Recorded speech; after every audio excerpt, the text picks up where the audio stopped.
Mãe, a Priscila achou melhor a gente fazer a festa no salão do clube mesmo. Os pais dela pagaram tudo de última hora, então não vamos mais precisar do seu quintal nem da sua comida. Meu nome é Odete, tenho 73 anos e passei a vida inteira trazendo gente ao mundo como enfermeira obstetra no hospital municipal. Eles esqueceram que quem sabe aparar uma vida de madrugada, com as mãos sujas de sangue e o coração quieto, também sabe exatamente o que fazer quando cortam o cordão. O relógio na parede da cozinha marcava 5:30 da tarde.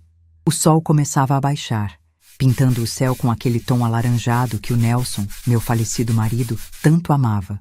Faz 10 anos que o Nelson se foi e me deixou esta casa de esquina, com um quintal que toma quase meio quarteirão. Ele plantou cada muda de hibisco, ergueu o caramanchão de madeira nos fundos e construiu o forno de barro onde assávamos pão aos domingos. Quando Cássio, meu único filho, veio me procurar há 3 meses, com os ombros caídos e o olhar desviando para o chão, eu já sabia que o assunto era dinheiro. Cássio sempre teve essa mania de encolher a voz quando a conta bancária apertava. Sentou na mesma cadeira de palha onde estou encostada agora, tomou o café que eu havia acabado de coar e disse que a formatura de medicina veterinária da Isabela não teria festa. Priscila, a esposa dele, estava desempregada. Os pais da Priscila, que sempre gostaram de ostentar viagens e carros importados, alegaram que estavam com o dinheiro preso em investimentos. A menina ia colar grau e voltar para casa chorando. Eu olhei para o meu quintal. Olhei para as mãos calejadas do meu filho, que apesar de tudo, eu criei com tanto suor dobrando plantões na maternidade. E ofereci o que eu tinha. Disse que faríamos a festa aqui. Eu pagaria o aluguel das mesas, das cadeiras, compraria as carnes, os doces, as bebidas. Faria o cardápio inteiro. 80 convidados. Durante 90 dias, eu não respirei outra coisa que não fosse essa festa. A Isabela vinha aqui nas tardes de terça-feira, sentava no degrau da varanda e me mostrava referências no celular. Queria luzinhas amarelas penduradas nas árvores, toalhas de linho branco, arranjos de girassóis. Eu anotei cada detalhe num caderno espiral de capa azul. Gastei quase todas as minhas economias da aposentadoria. Fui ao centro da cidade de ônibus, andando de loja em loja para encontrar o tecido exato que ela queria para as mesas. Contratei o vizinho, o seu Tarcísio, para podar a grama e pintar os muros de branco cal. O quintal ficou parecendo um pedaço do céu. A preparação da comida começou 3 dias antes. Minhas pernas, castigadas por décadas de plantões em pé nos corredores frios do hospital, latejavam de um jeito que me fazia morder o lábio para não gemer. Mas eu não reclamei uma única vez. Comprei 10 quilos de pernil, deixei marinando no vinho branco, no alho amassado no pilão e nas ervas que colhi da minha própria horta. Enrolei 600 docinhos. 600. Brigadeiros, beijinhos, camafeus de nozes que a Isabela adorava desde que tinha 5 anos de idade e roubava as raspas de chocolate da minha tigela. Na véspera, dormi apenas 2 horas. O cheiro de carne assando tomava conta da rua inteira. Hoje de manhã, o caminhão da locadora chegou e descarregou as 80 cadeiras de ferro branco e as 10 mesas redondas. Eu mesma limpei cada assento com um pano úmido, tirando qualquer poeira que pudesse sujar os vestidos das convidadas da Priscila. Coloquei as toalhas. Centralizei os arranjos de girassóis que me custaram os olhos da cara. Puxei a fiação das luzinhas pelas galhas da mangueira e da jabuticabeira, prendendo com fita e cuidado para que a iluminação ficasse suave, exatamente como minha neta sonhou. Às 4 da tarde, tomei meu banho. Vesti o vestido de crepe azul marinho que comprei especialmente para a ocasião, calcei o sapato de salto baixo que não maltratava meus joelhos e prendi o cabelo num coque firme. Passei um batom discreto e fui para a varanda esperar. O combinado era que Cássio, Priscila e Isabela chegassem às 5:30 para tirar as fotos com a luz do entardecer antes que os convidados começassem a chegar às 6. As travessas de porcelana repletas de comida já estavam dispostas na mesa principal sob o caramanchão. As bebidas gelavam nos grandes freezers alugados que ronronavam baixinho no canto da área de serviço. O quintal estava um deslumbre. O vento bateu, balançando as luzinhas amarelas que eu já havia aceso. E por um instante, eu vi o Nelson ali, escorado na porta da cozinha, sorrindo orgulhoso do que eu tinha feito. Às 6 horas em ponto, o som de pneus freando bruscamente na frente do portão quebrou o silêncio. Não era a van alugada que traria os amigos da faculdade. Era o carro do Cássio. O portão de ferro rangeu quando ele empurrou. Ele entrou sozinho. Notei logo de cara que ele estava apressado. Não usava o terno que havíamos escolhido juntos, mas uma camisa social amarrotada, com a gravata frouxa. Ele não olhou para as mesas perfeitamente alinhadas. Não olhou para os girassóis. Não olhou para as travessas de pernil fumegante, nem para as centenas de doces alinhados em forminhas peroladas. Ele olhou para o relógio no próprio pulso. Caminhei até ele, limpando as mãos no avental de renda que eu ainda usava por cima do vestido azul. O sorriso que eu trazia no rosto começou a desmanchar antes mesmo de ele abrir a boca. O ar em volta dele estava pesado, carregado daquela covardia que eu conhecia desde que ele era menino e quebrava um copo, tentando esconder os cacos debaixo do tapete. Filho, cadê a Isabela? Os convidados já devem estar chegando. Os pais dela resolveram pagar tudo de última hora. Alugaram o salão de cristal, contrataram um buffet chique. A Isabela já está lá com as amigas. A gente não vai mais precisar do seu quintal nem da sua comida. Eu gastei o dinheiro da minha poupança. A Isabela escolheu tudo isso aqui comigo. É o futuro da Isabela. As pessoas importantes vão estar lá. Você entende, né? E os convidados que viriam para cá? Perguntei, a garganta apertando de um jeito que me fez engolir em seco. A gente já avisou todo mundo pelo WhatsApp ontem à noite. Passamos o endereço do clube. Todo mundo já está indo para lá. Enquanto eu acordava às 5 da madrugada para limpar as cadeiras, eles já sabiam. Deixaram que eu gastasse meu corpo, meu dinheiro e meu tempo, apenas porque não tiveram a coragem de me mandar uma mensagem. Ou pior, porque para eles, o meu esforço não valia o incômodo de uma conversa. Você está me dizendo que a minha neta não vem, constatei, sentindo o peso das palavras afundando no meu peito. Ela pediu desculpas, mãe. Mas sabe como é jovem, está eufórica com o salão novo, a banda. Olha, eu preciso ir. Deixei a Priscila esperando no carro e a gente ainda tem que receber o pessoal lá na porta do clube. Aparece lá mais tarde se quiser. Mas não precisa levar nada, o buffet já está pago. O som do motor acelerando e o pneu cantando na esquina foram as últimas coisas que ouvi antes que o silêncio absoluto tomasse conta do meu quintal. Fiquei ali, em pé, no meio do gramado. O vento soprou de novo, trazendo o cheiro do pernil assado e das ervas frescas. O sol terminou de se esconder atrás do muro, deixando apenas a luz amarela das lâmpadas penduradas nas árvores. 80 cadeiras brancas, vazias. 10 mesas perfeitamente arrumadas, vazias. O silêncio era tão espesso que eu podia ouvir o zumbido das moscas começando a rondar as travessas de comida. Dei alguns passos lentos pelo caminho de pedras. Toquei o encosto de uma das cadeiras de ferro. Estava fria. O trabalho de meses, as economias de anos, o amor de uma avó que sempre foi deixada à margem. Tudo ali, descartado como se fosse lixo. A humilhação queimava no meu estômago. Um fogo silencioso que secava qualquer vontade de chorar. Caminhei até a mesa principal.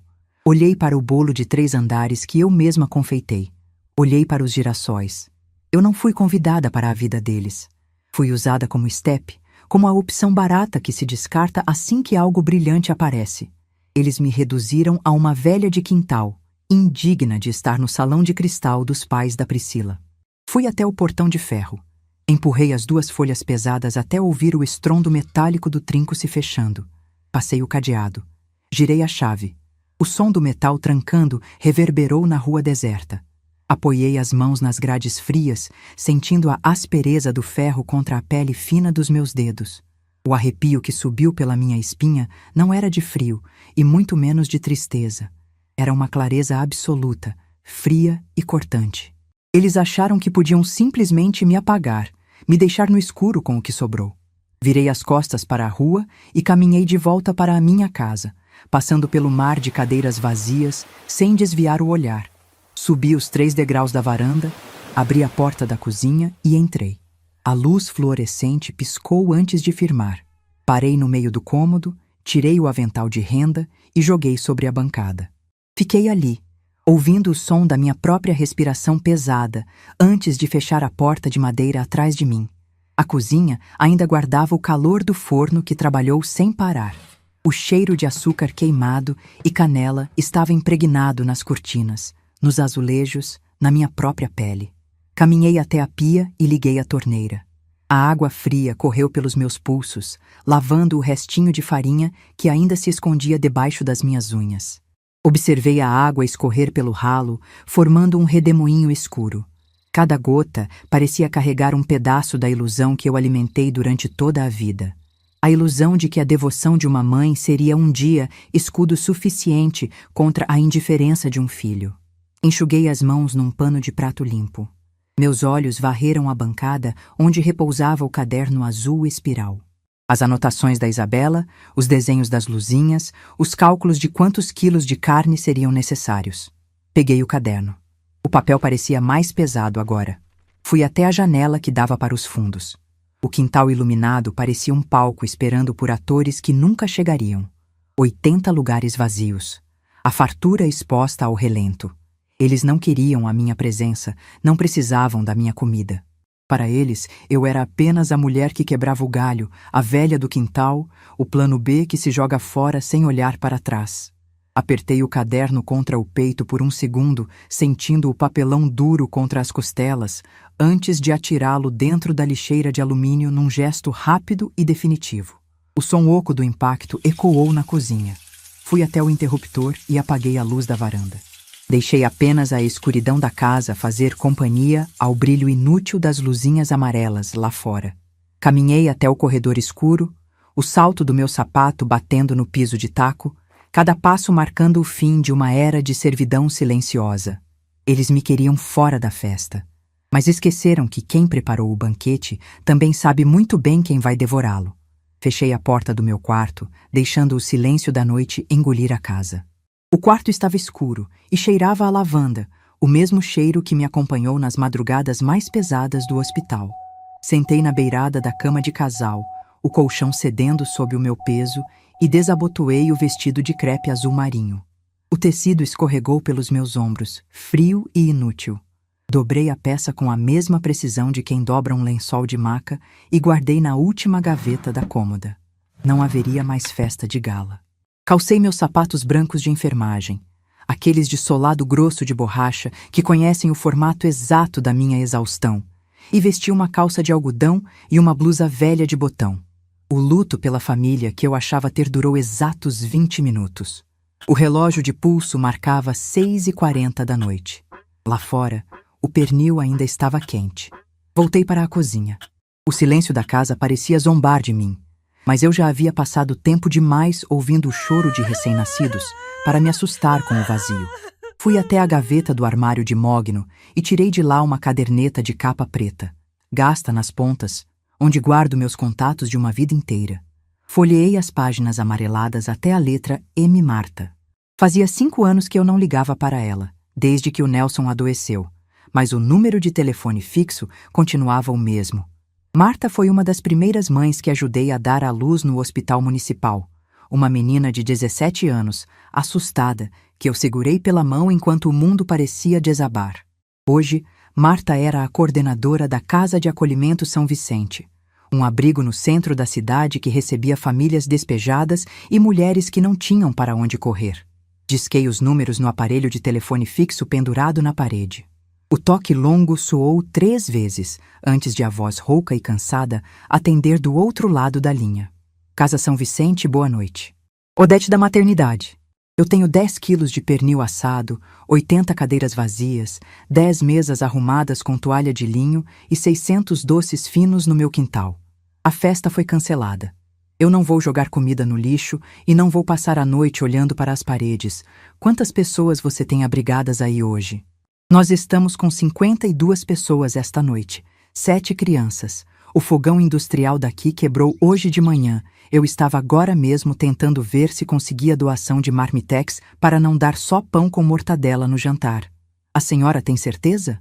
Não precisa de roupa chique, mas avisa que eles são os convidados de honra. Eu não ia deixar aquela beleza morrer no escuro.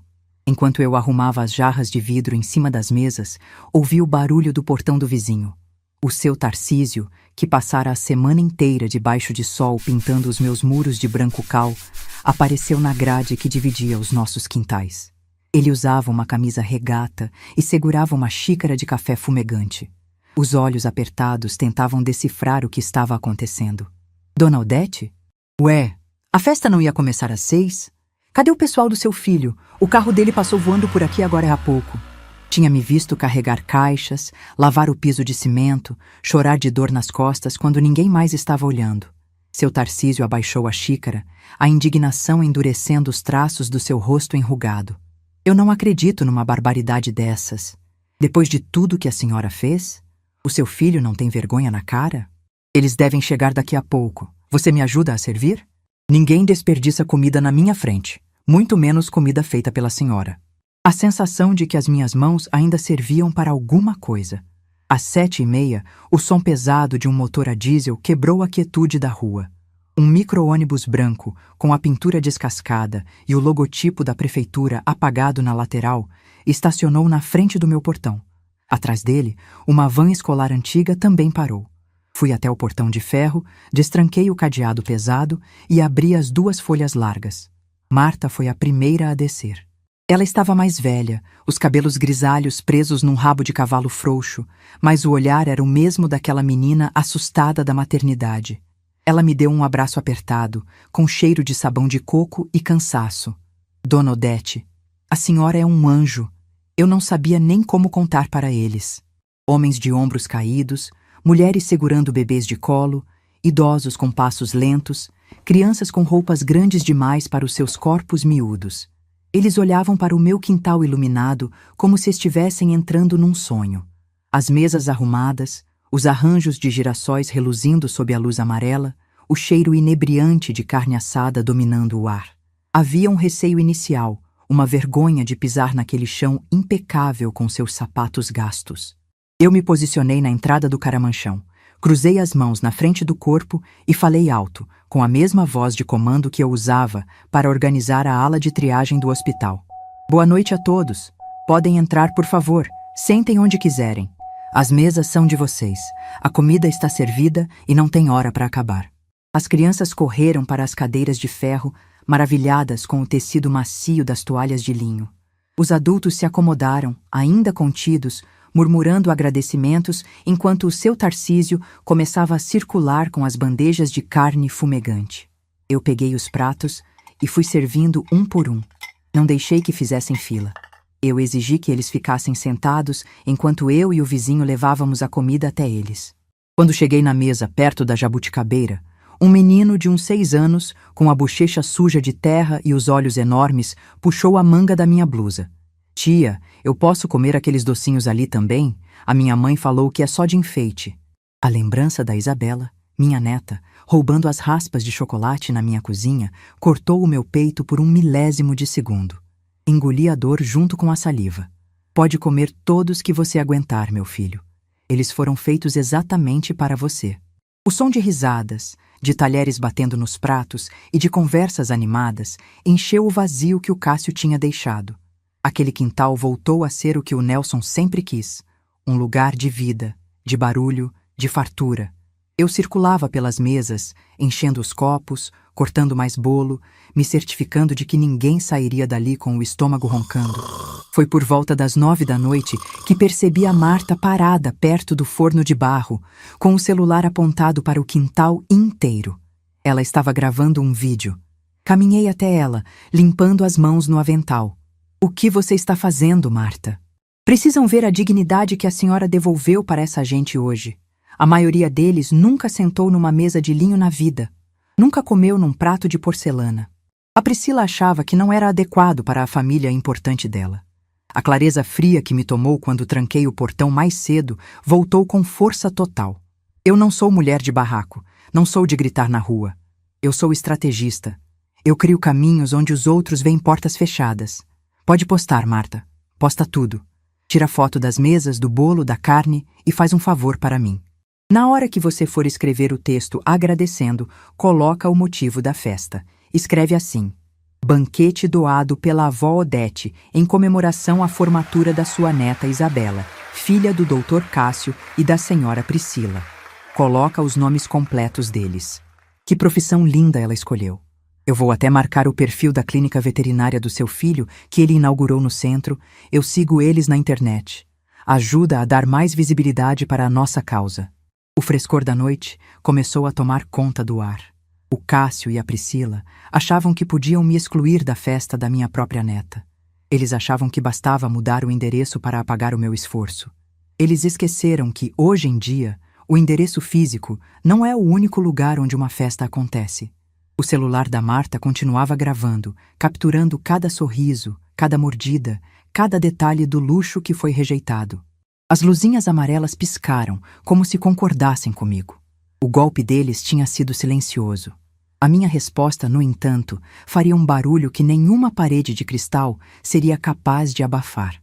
A semente estava plantada na tela luminosa daquele aparelho, e eu só precisava esperar o sol nascer para ver o desespero florescer no rosto do meu filho.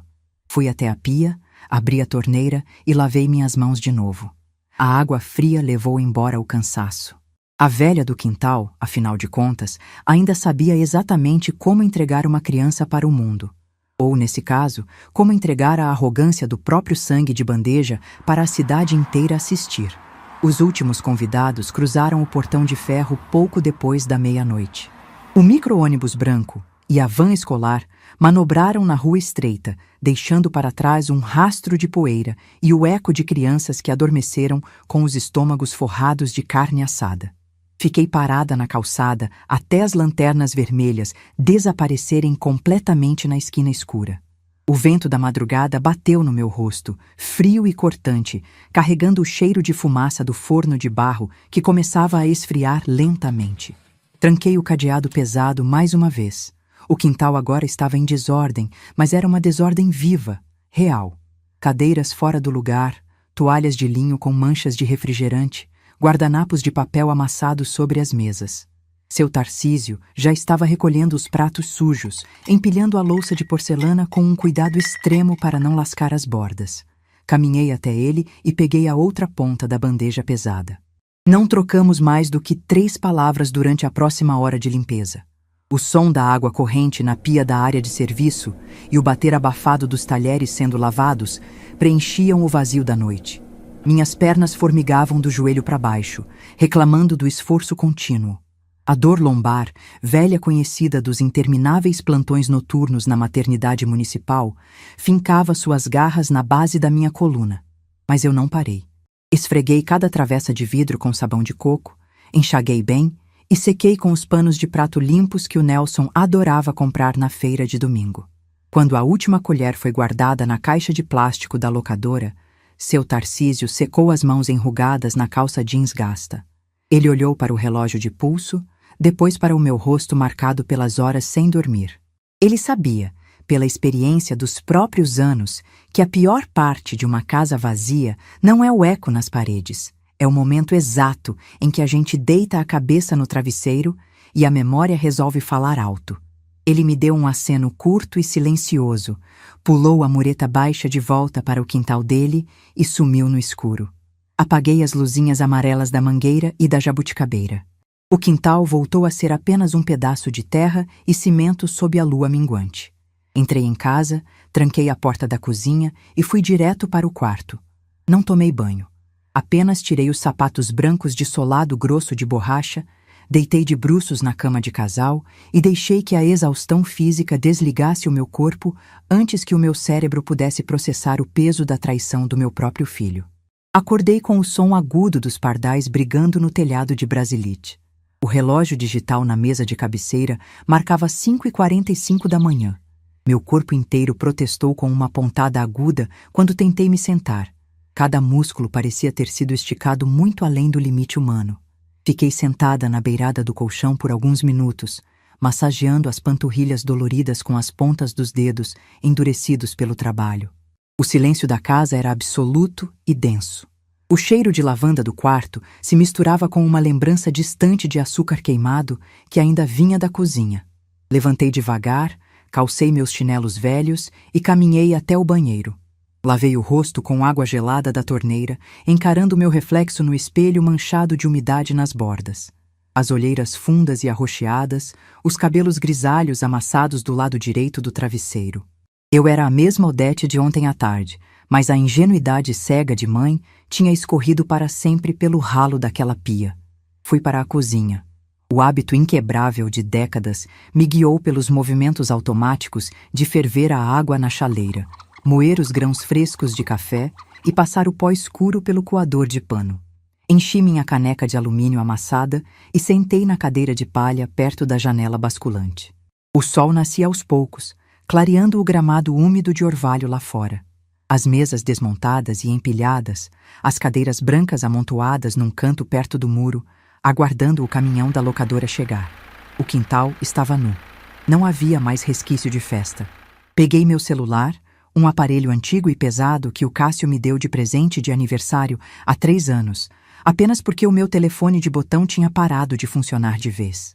A tela estava trincada no canto direito, mas servia perfeitamente para o que eu precisava.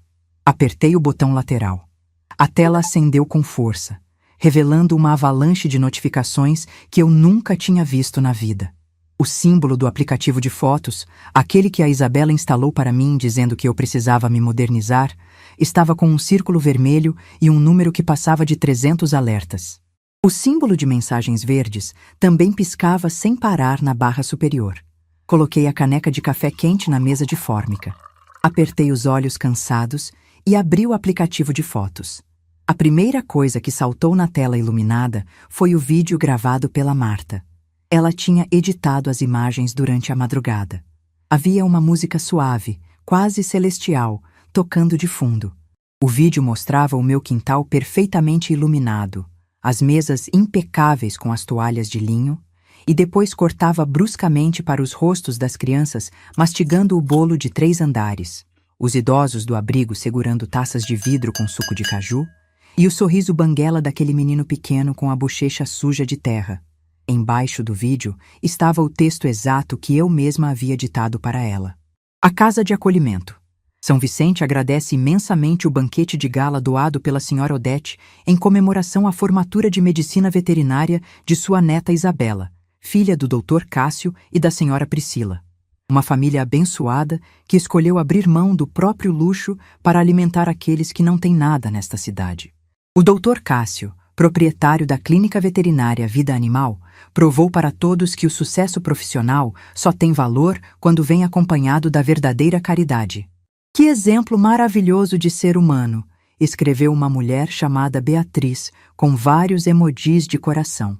O Dr. Cássio salvou meu cachorro atropelado no mês passado, e agora eu descubro que ele tem esse coração de ouro escondido. Digitou um homem logo abaixo. A Priscila sempre foi tão elegante nas roupas e agora mostra que é tão caridosa por dentro. A ironia era uma lâmina fina e afiada que cortava o ar sem fazer uma gota de sangue. A Marta havia marcado o perfil comercial da clínica veterinária, o perfil pessoal da Priscila e o perfil da Isabela. O vídeo já tinha sido compartilhado centenas de vezes. O jornal local da nossa cidade tinha comentado a publicação com palmas digitais. Tomei um gole do café preto. O líquido desceu quente, aquecendo o peito frio. Eles me descartaram no escuro do meu próprio quintal para poderem brilhar sob os lustres do salão de cristal dos ricaços. Agora, a cidade inteira estava aplaudindo de pé a generosidade e a humildade que eles nunca tiveram. O Cássio não podia desmentir uma palavra sequer. Se ele viesse a público na internet dizer que não doou comida nenhuma, que a mãe dele agiu pelas costas dele simplesmente porque ele a excluiu da festa no último minuto, a reputação de bom moço caridoso desmoronaria em minutos. Ele estava totalmente encurralado pelos elogios públicos que não merecia. O orgulho inflado da Priscila teria que engolir a fama repentina de benfeitora de moradores de rua. A armadilha era perfeita porque dependia unicamente da vaidade desmedida deles para funcionar. Coloquei o celular de volta na mesa, com a tela virada para baixo contra a fórmica. O caminhão da locadora chegou pontualmente às 7 horas. Acompanhei o trabalho pesado dos carregadores em silêncio absoluto, assinando a via amarela do recibo de devolução quando terminaram de levar as 80 cadeiras e as 10 mesas redondas. O quintal voltou a ser apenas o quintal rústico do Nelson. Voltei para dentro de casa e tomei um banho demorado, deixando a água bem quente soltar os nós acumulados nos meus ombros e pescoço. Vesti uma calça de alfaiataria preta que guardava para ocasiões sérias e uma blusa de algodão branca recém-passada. Penteei os cabelos molhados com firmeza, prendendo os fios rebeldes com grampos escuros num coque apertado. Peguei minha bolsa de couro legítimo no cabideiro do corredor esquerdo. Fui até o quarto que o Cássio usava quando era menino. O guarda-roupa embutido de madeira maciça cheirava a naftalina velha. Abri a porta da direita, puxei a gaveta falsa escondida no fundo falso e retirei uma pasta grossa de papel pardo. Dentro dela repousava a escritura original desta casa, os recibos de impostos pagos rigorosamente em dia durante 40 anos e uma procuração pública. A mesma procuração de plenos poderes que o Cássio me convenceu a assinar no cartório há exatos 3 meses, sob o pretexto manso de que facilitaria a papelada burocrática do inventário do pai dele. Naquela época, eu assinei o papel com as mãos trêmulas de saudade do meu marido e confiança cega no meu filho. Hoje de manhã, eu sabia perfeitamente o que aquele documento significava nas mãos de um homem que sentia vergonha de sentar na minha mesa para comer a minha comida. Caminhei 3 quarteirões inteiros até o ponto de ônibus da avenida principal. O sol das 9 da manhã já esquentava o asfalto irregular. Subi no circular lotado e sentei no banco da frente, reservado para idosos. A cidade passava agitada pela janela de vidro sujo, alheia à guerra silenciosa que estava sendo travada dentro da minha família. Desci no centro comercial, bem em frente ao antigo prédio do cartório de notas. O letreiro de letras douradas na fachada estava desbotado pelo tempo, mas o cheiro interno de papel velho e carimbo forte continuava exatamente o mesmo de décadas atrás. Empurrei a porta pesada de vidro temperado. O ar-condicionado gelado bateu no meu rosto. Fui direto à mesa do Dr. Rubens, um tabelião de cabelos totalmente brancos que estudou no grupo escolar com o Nelson na juventude. Ele levantou os olhos cansados por cima dos óculos de meia-lua, reconhecendo meu rosto quase na mesma hora. Odete, quanto tempo a gente não se vê por aqui? Sente-se, por favor. Aceita um copo de água. Eu preciso revogar uma procuração pública de plenos poderes, imediatamente. E quero dar entrada no processo legal de doação desta minha casa em vida, com cláusula inquebrável de usufruto exclusivo para mim. Você tem certeza absoluta de que quer cancelar isso agora? Vai custar algumas taxas cartorárias altas, e o processo de doação com usufruto precisa de um monte de certidões atualizadas. O Cássio não manda no meu teto, Rubens. Eu não vou deixar o suor de uma vida inteira do Nelson virar moeda de troca ou investimento nas mãos dos pais da Priscila. Eu quero o documento oficial de revogação pronto para eu assinar agora mesmo. A doação nós encaminhamos em seguida, hoje ainda. Sabia muito bem que uma mãe idosa não revoga os poderes legais do único filho sem um motivo sombrio que estraçalha a alma. Ele não fez perguntas inconvenientes. Apenas assentiu com a cabeça, digitou alguns comandos rápidos no teclado do computador e chamou o auxiliar de cartório para imprimir as vias oficiais. O silêncio daquela sala era preenchido apenas pelo som agudo e rítmico da impressora matricial trabalhando ao fundo. Assinei meu nome completo com a caneta de tinta azul que ele me estendeu. Odete de Souza. Letras cursivas e firmes, sem tremer, sem hesitar 1 milímetro. O carimbo de autenticação bateu no papel com um baque surdo e pesado, oficializando a minha alforria de papel passado. Eu não era mais refém da conveniência financeira deles. A casa era minha, o chão era meu, o teto era meu.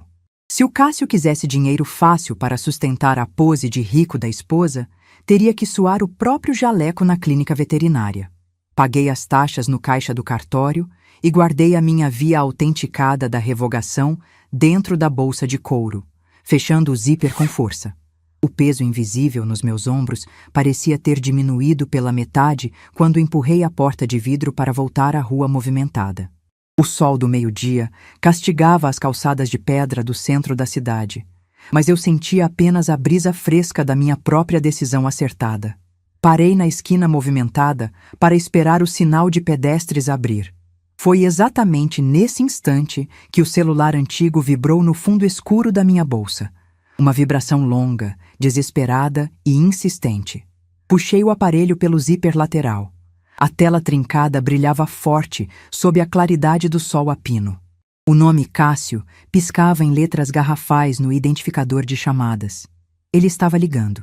A festa luxuosa no salão de cristal devia ter acabado no meio da madrugada, a bebedeira devia ter passado, e o choque da realidade pública da internet acabara de acordá-lo. O sinal abriu com um bip sonoro. As pessoas começaram a atravessar a faixa de pedestres apressadas, esbarrando de leve nos meus ombros. Mas eu continuei parada na borda da calçada de cimento, encarando a tela luminosa piscar sem parar. A respiração ofegante e o pânico que eu imaginava do outro lado da linha eram a trilha sonora perfeita para coroar a minha manhã. Deixei o aparelho tocar na minha mão, até a chamada cair direto na caixa postal. Guardei o celular de volta na bolsa, ajeitei a alça confortavelmente no ombro e atravessei a rua a passos lentos e seguros. A velha inútil do quintal já não tinha mais pressa nenhuma para atender quem quer que fosse. O carro prata importado do meu filho estava estacionado torto, com 2 rodas em cima do cimento rachado da minha calçada, quando virei a esquina da rua de casa. O motor continuava ligado, soltando um ronco baixo e constante, exatamente como na tarde anterior, quando ele fugiu daqui, deixando para trás o banquete intacto da própria filha. Cássio andava de um lado para o outro, na frente do meu portão de ferro, o celular grudado na orelha esquerda, a mão direita esfregando a nuca com aquela força nervosa de quem está prestes a perder o controle. Dentro do veículo, com os vidros escuros levantados e o ar-condicionado certamente no máximo para combater o calor implacável do meio-dia, a silhueta de Priscila se mexia impaciente no banco do carona. Apertei a alça da bolsa de couro contra o corpo. O suor umedecia a gola da minha blusa branca de algodão, mas eu não acelerei o passo. Continuei caminhando no meu ritmo, sentindo o sol queimar o topo da minha cabeça, o peso das décadas de plantões nas minhas pernas e a leveza absoluta da procuração revogada dentro da minha bolsa. Quando cheguei a menos de 5 metros de distância, Cássio finalmente me viu. Ele abaixou o celular bruscamente, o rosto vermelho, os olhos arregalados de quem passou a noite em claro, tentando apagar um incêndio invisível. Ele não esperou que eu chegasse até a tranca. Deu passos largos na minha direção, bloqueando a calçada com o corpo alto e os ombros tensos. A camisa social dele não era a mesma da noite anterior, mas estava igualmente amassada e exalava um cheiro forte de perfume caro misturado com suor frio. "Onde a senhora estava, mãe? Eu liguei mais de 20 vezes. O meu telefone não para de tocar desde as 6 da manhã. A senhora tem noção do que fez?" O prefeito mandou mensagem para o meu WhatsApp particular, me parabenizando pela atitude nobre de doar o banquete. A recepção da minha clínica está um caos, as linhas congestionadas de gente querendo agendar consulta com o veterinário caridoso do ano. O quintal vazio se abriu diante de nós, com a grama amassada, onde as 80 cadeiras brancas haviam passado a noite e os restos de cal branco que o seu Tarcísio deixou perto do muro. Entrei devagar. O som da porta do carro importado batendo com violência na rua anunciou que Priscila finalmente havia decidido descer do seu pedestal com ar refrigerado. Dona Odete, isso passou de todos os limites. A voz aguda e estridente da minha nora cortou o ar quente do quintal. Ela marchava pelo caminho de pedras pisando duro com os saltos finos, segurando uma bolsa de grife como se fosse um escudo. A senhora arruinou a noite da Isabela. Meus pais pagaram uma fortuna pelo salão de cristal do clube. E hoje de manhã, no café, as amigas da minha filha só falavam do jantar dos mendigos que a senhora inventou de fazer nas nossas costas. Todo mundo acha que a gente financiou aquela palhaçada com gente suja no seu quintal. O contraste entre os dois era digno de pena. Priscila estava furiosa com a associação da imagem dela aos desabrigados, sentindo repulsa pela caridade que lhe foi imposta. Cássio, por outro lado, estava apavorado porque percebeu rapidamente que não podia desmentir a história sem destruir a própria reputação profissional que a mentira, acidentalmente, acabara de erguer aos céus. Palhaçada? Minha voz saiu baixa, sem o menor traço de alteração, cortando a histeria dela pela raiz. A comida foi comprada com o meu dinheiro, preparada com as minhas mãos, servida na minha casa. Vocês disseram com todas as letras que não precisavam do meu quintal nem de mim. Eu apenas encontrei convidados que soubessem o valor do que estava no prato. O rosto dela, geralmente impecável de maquiagem, mostrava as rugas de expressão que o ódio não conseguia disfarçar. A senhora colocou o nome da minha filha no meio dessa gente miserável. O que os meus pais vão pensar?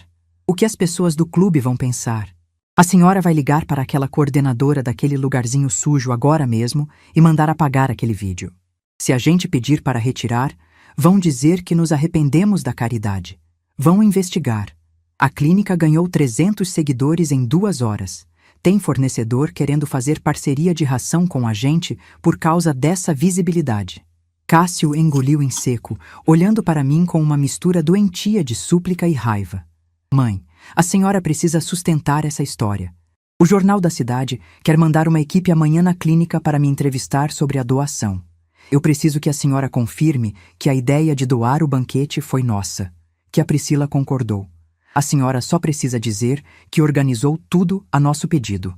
O menino que eu criei acordando de madrugada, que eu sustentei dobrando plantões em alas de emergência, estava ali, na minha frente, me pedindo para assinar o roteiro da própria mentira. Ele queria vestir a fantasia de herói construída com o meu suor. A paciência de uma mãe é um teto seguro, mas quando desaba, esmaga quem estava embaixo.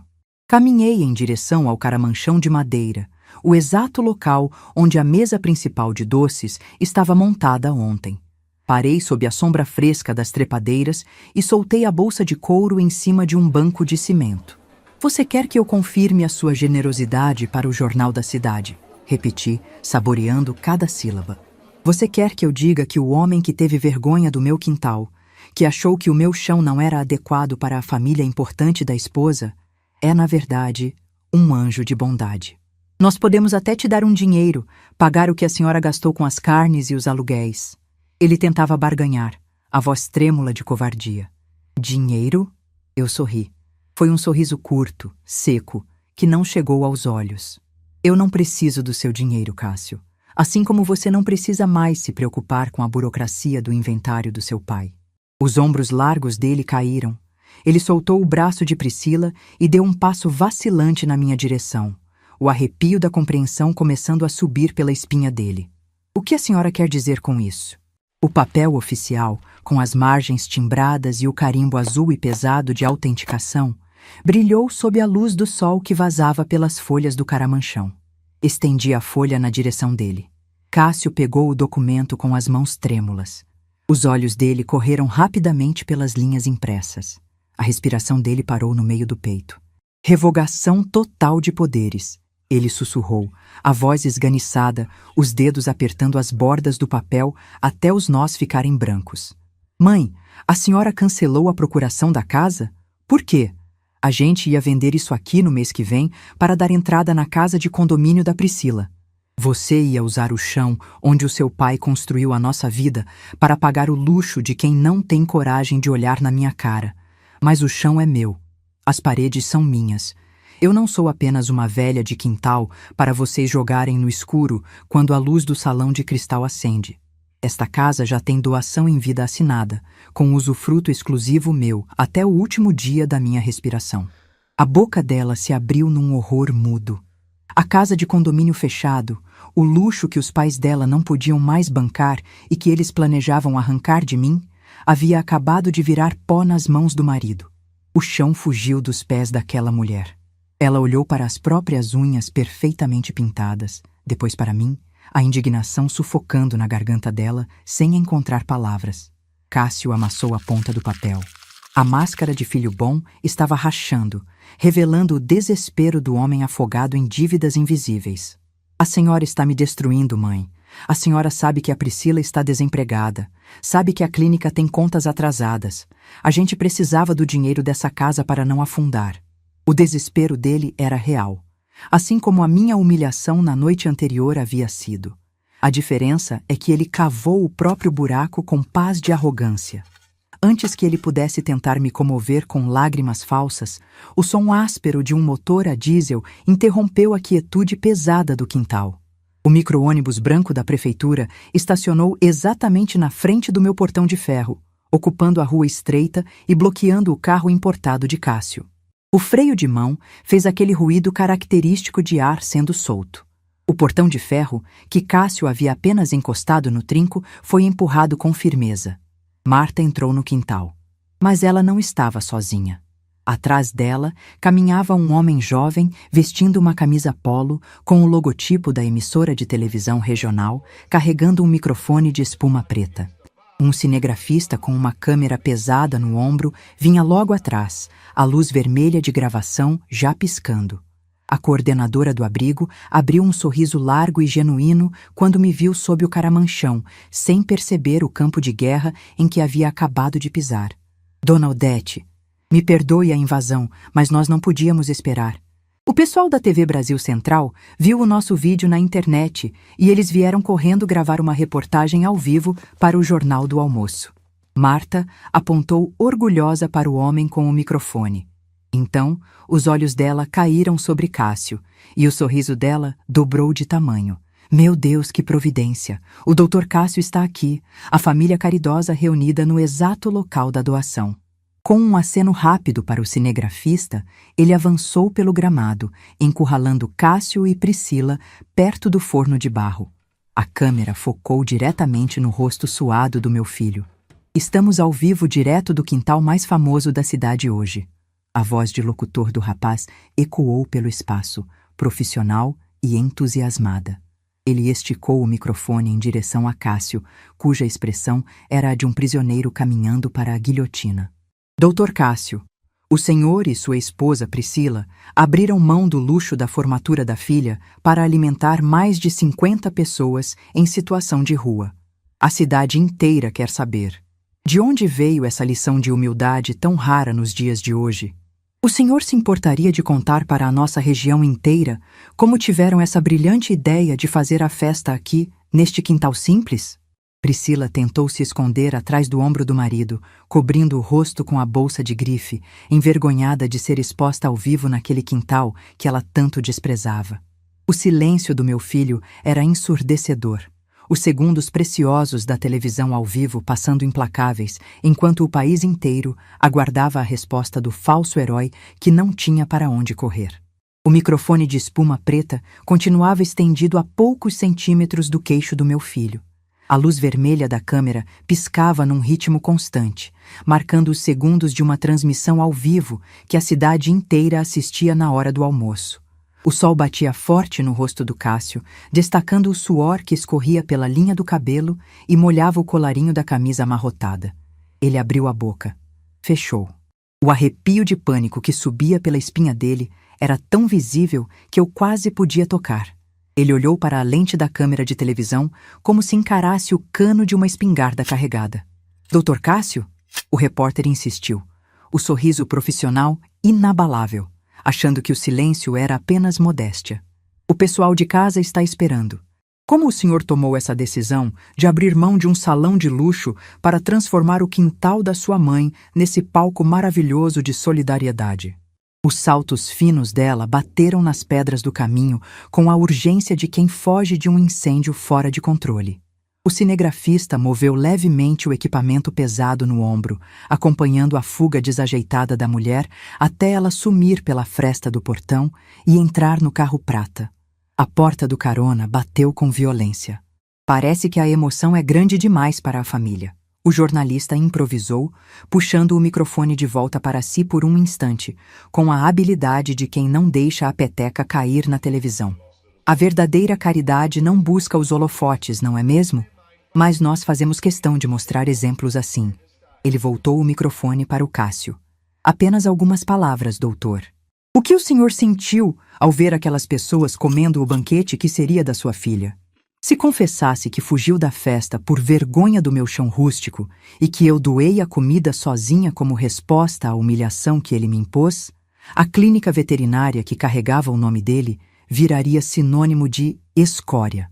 Ele estava completamente preso na própria mentira, encurralado pelos elogios públicos que não merecia e que não tinha coragem de negar. Dei 2 passos para a frente, saindo da sombra fresca do caramanchão. A luz do sol do meio-dia bateu direto no meu rosto. Parei exatamente ao lado do meu filho. Senti o corpo dele enrijecer, esperando o golpe final. Esperando que eu tomasse o microfone das mãos do repórter e gritasse a verdade para toda a região, destruindo a reputação dele de uma vez por todas. Mas eu não sou mulher de gritar. Eu ajo. Com licença, moço, eu disse com a voz mansa, olhando diretamente para a lente escura da câmera.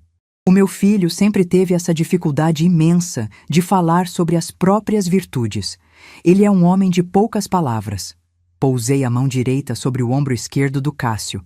Os músculos dele estavam duros como pedra sob o tecido úmido da camisa social. Não é, Cássio? Ele fez absoluta questão de que nenhum pedaço daquele pernil assado fosse jogado fora. Ele me disse: "Mãe, o nosso quintal tem espaço de sobra para quem realmente precisa."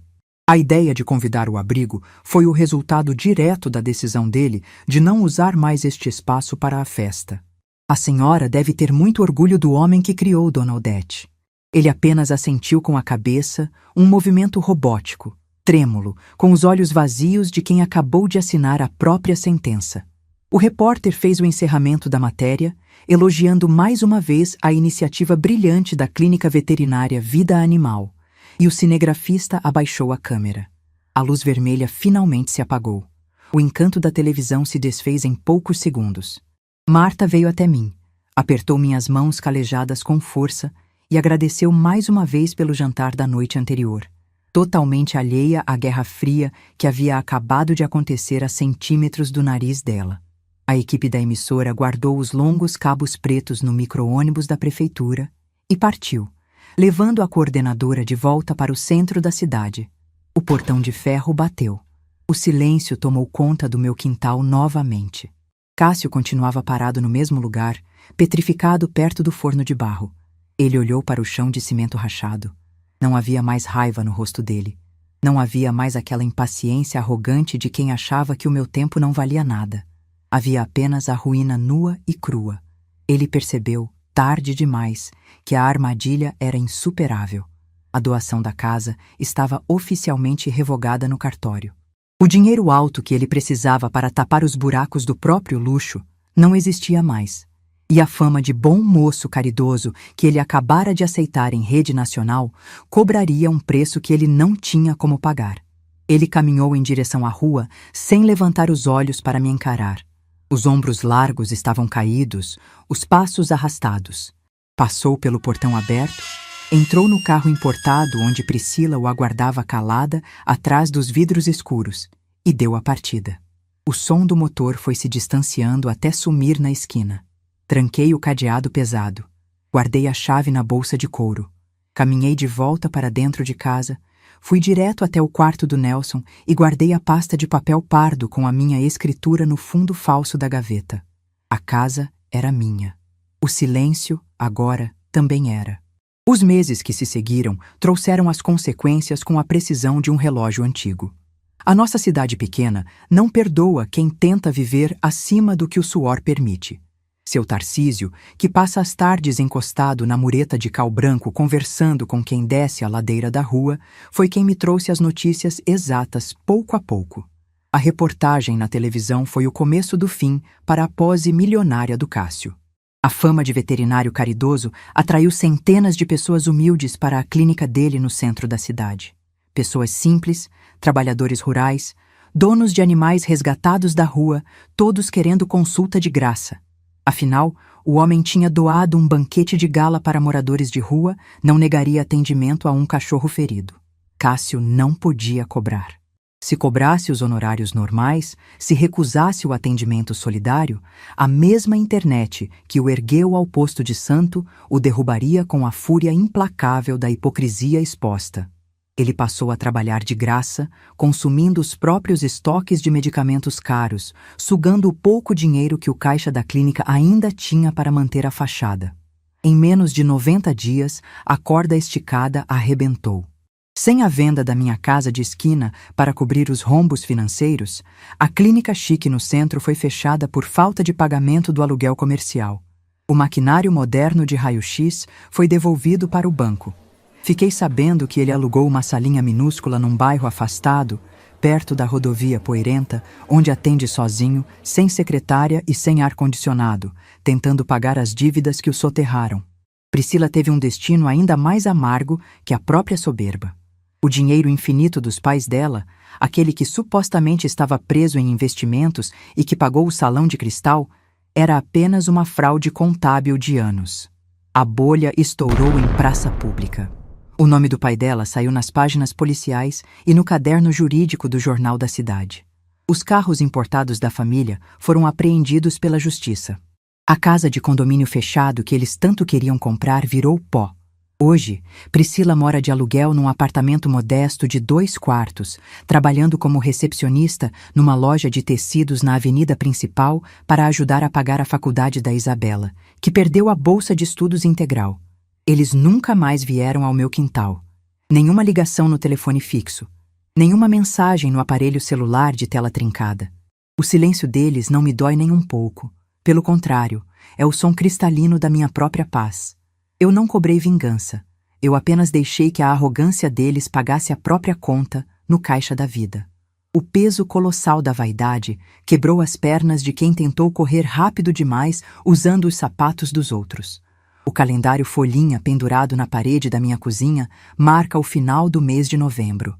O calor da primavera começou a trazer de volta o verde intenso das folhas da mangueira lá fora. O relógio de pulso marca 4:30 da tarde de um domingo. O sol começa a baixar no horizonte, pintando o céu daquele exato tom alaranjado que o Nelson tanto amava admirar. Visto meu avental de algodão cru, minhas pernas não doem quase nada hoje. O solado grosso de borracha dos meus sapatos de enfermagem amortece meus passos confortáveis pelo corredor. Abro a porta de madeira da cozinha e saio para a varanda. O quintal está perfeitamente varrido. Não há 80 cadeiras brancas de ferro. Não há mesas redondas alugadas. Não há toalhas de linho. Caminho devagar pelo caminho de pedras até o caramanchão rústico de madeira. O forno de barro, que o Nelson construiu com as próprias mãos calejadas há 30 anos, está aceso. O cheiro de lenha de eucalipto queimando se mistura com o aroma doce da massa fermentada.